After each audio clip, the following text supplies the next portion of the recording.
Salam sejahtera bagi kita semua, Shalom. Bapak, Ibu, dan saudara-saudari yang terkasih, pada Hari Komunikasi Sosial Sedunia ke-57, kita diajak untuk merenung dan berefleksi dengan tema berbicara dari hati menurut kebenaran dalam kasih. Tema ini dapat kita lihat di dalam kitab Efesus bab 4 ayat 15, yang dimana isinya ialah, tetapi dengan teguh berpegang kepada kebenaran dalam kasih, kita bertumbuh di dalam segala hal ke arah Dia, Kristus yang adalah kepala. Saudara-saudari yang terkasih dalam nama Tuhan kita Yesus Kristus, orang-orang Katolik sering berbicara tentang perlunya berbicara menurut kebenaran dalam kasih. Seringkali yang mereka maksudkan adalah kebutuhan untuk membagikan kebenaran tersebut adalah dengan cara yang lemah lembut, baik hati, dan tidak menyinggung.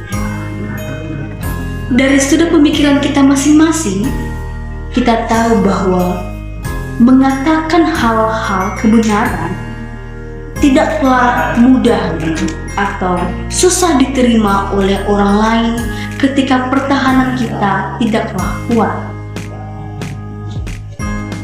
Dalam Efesus bab 4 ayat 15 ini, kita diberi wawasan yang lebih dalam tentang apa artinya menyatakan kebenaran dalam kasih.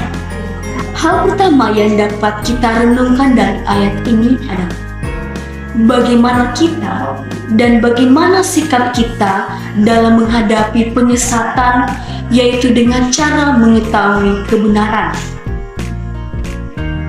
Hal kedua yaitu mengatakan kebenaran, seperti dalam ayat Efesus bab 4 ayat 15, yang dimana di situ dikatakan bahwa teguh berpegang kepada kebenaran. Hal ini menunjukkan bahwa kebenaran bukan hanya untuk dipegang oleh seorang diri, tetapi berpegang dalam hal ini yaitu bertahan terhadap ajaran sesat, melainkan juga untuk perkataan kepada orang lain saat kita menolong sesama. Hal ketiga yaitu mengatakan kebenaran dalam kasih. Kasih harus menjadi motivasi kita dalam menegakkan kebenaran. Tanpa kasih, kita akan jatuh dalam pembenaran diri atau kesombongan dan juga persaingan dan dominasi. Hal yang terakhir ialah Kristus adalah tujuan kita saat mengatakan kebenaran di dalam Kristus. Saudara-saudari yang terkasih, dalam konteks ini, kesatuan gereja dan kedewasaan rohani yang di dalam Efesus bab 4 ayat 15 juga telah mengatakan kepada kita bahwa bertumbuh dalam segala hal dapat kita artikan bahwa menyatakan kebenaran satu sama lain dengan kasih, kita semua dapat bertumbuh dalam kebenaran-kebenaran Injil, yang dimana kebenaran-kebenaran Injil ini ialah kebenaran tentang siapa Allah itu dan untuk apa Dia untuk memanggil kita. Kasih yang dimaksud dalam kitab Efesus bab 4 ayat 15 yaitu kasih yang rela berkorban, yang dapat bermanfaat bagi orang yang kita kasih dan kita cintai.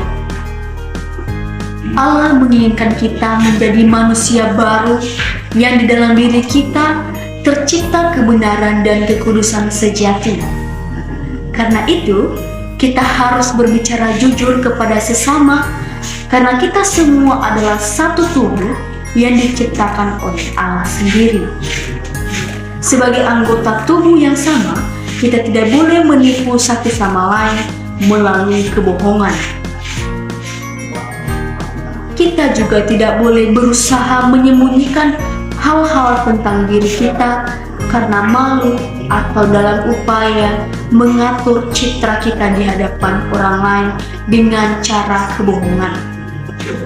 Dalam ayat ini juga dikatakan bahwa kita harus memiliki tujuan yang sama di dalam Kristus.